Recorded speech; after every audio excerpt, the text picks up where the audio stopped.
Hello everyone, welcome to our fruit talks and treats.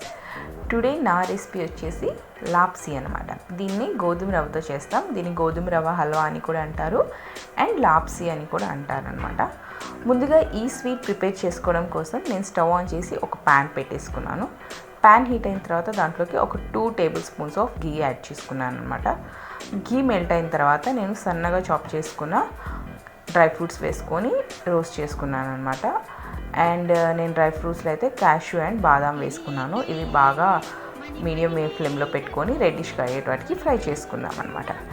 And ఈ sweet recipe అయితే నేను సడన్గా ప్లాన్ చేసింది. అండ్ మా చిన్నోడు కోసం బాగా అల్లరి చేస్తూ ఉన్నాడు. వాడికి స్వీట్స్ అంటే చాలా ఇష్టం అనమాట. అందుకోసం వాడి కోసమని ఈ స్వీట్ ప్రిపేర్ చేస్తున్నాను. అండ్ నెక్స్ట్ అవి కొంచెం ఫ్రై అయిన తర్వాత నేను దాంట్లో కిస్మిస్ కూడా యాడ్ చేసేసాను. ఈ డ్రై ఫ్రూట్స్ అన్నీ బాగా ఫ్రై చేసేసుకొని ఒక బౌల్లోకి తీసుకొని సైడ్ని పెట్టేసుకోండి. అండ్ దీంట్లోకి నేను ఇప్పుడు 1 కప్ ఆఫ్ గోధుమ రవ్వ తీసుకున్నాను. అది వీట్ రవ్వ అంటారు కదా, అది తీసుకున్నాను అనమాట. ఆ నెయ్యిలో ఇది మంచిగా రోస్ట్ చేసుకొని పెట్టుకుందాం. మరీ ఎక్కువ అవసరం లేదు, జస్ట్ ఆ పచ్చి స్మెల్ పోయేంత వాటికి కొంచెం రోస్ట్ చేసుకొని పెట్టేసుకుందాం. చూడండి, ఇలా రోస్ట్ అయిన తర్వాత దీంట్లోకి నేను 1 కప్ ఆఫ్ వాటర్ యాడ్ చేసుకున్నాను and 2 cups of milk add చేసుకున్నాను అనమాట. ఇదైతే పర్ఫెక్ట్ మెజర్మెంట్స్ అనమాట. 1 కప్ ఆఫ్ గోధుమ రవ్వకి సన్న రవ్వ తీసుకోవాలి, 1 cup of water and 2 cups of milk తీసుకున్నాను. ఇది లిడ్ పెట్టేసి స్లో మీద పెట్టేసి కుక్ చేయండి. బాగా మధ్యలో తీసి ఒకసారి అలా మిక్స్ చేస్తూ ఉండండి. ఇలా స్వీట్ అంతా ఇలా దగ్గరకు వచ్చేసిన తర్వాత ఇప్పుడు దీంట్లోకి నేను ఒక 3 to 4 ఇలాచీని యాడ్ చేసేసుకుంటున్నాను అండ్ షుగర్ అనమాట.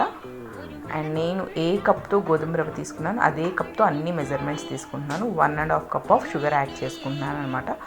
1 కప్ ఆఫ్ గోధుమ రవ్వ తీసుకున్నాం కదా, దానికి 1.5 కప్ ఆఫ్ షుగర్ యాడ్ చేసుకున్నాను. ఇప్పుడు షుగర్ అంతా మంచిగా మిక్స్ అయ్యేలాగా బాగా తిప్పేసేసేయండి.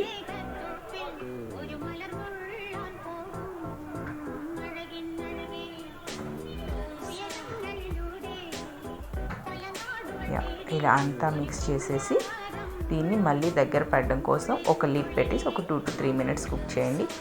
అండ్ చూడండి, ఇప్పుడు స్వీట్ అంతా దగ్గరకు వచ్చేసింది, కొంచెం అనేది పైకి వచ్చేసింది అనమాట. ఈ టెక్స్చర్లో ఉన్నప్పుడు నేను దీంట్లోకి మళ్ళీ అగైన్ ఒక 2 స్పూన్స్ ఆఫ్ గీని యాడ్ చేసుకున్నాను అనమాట. ఎక్కువ గీ యాడ్ చేసుకుంటే ఈ స్వీట్ చాలా టేస్టీగా ఉంటుంది, అందుకని చెప్పేసి ఒక 2 spoons of ghee again add చేసేసాను. ఇలా గీ యాడ్ చేసేసి మంచిగా మిక్స్ చేసి ముందుగా ఫ్రై చేసుకున్నాం కదా డ్రై ఫ్రూట్స్, అవి కూడా యాడ్ చేసేసాను అనమాట. ఒకసారి అంతా మిక్స్ చేసేసేయండి. మిక్స్ చేసేసి లిడ్ పెట్టేసి ఒక 2-3 minutes అలా కుక్ చేసేసేయండి. దీంట్లోకి మనం వేసిన గీ అంతా పైకి వచ్చేసేయాలి. అలా లిడ్ పెట్టేసి ఒక 2 minutes కుక్ చేసేసేయండి. చూడండి, ఇప్పుడు ఆల్మోస్ట్ మన గీ అంతా పైకి వచ్చేసింది.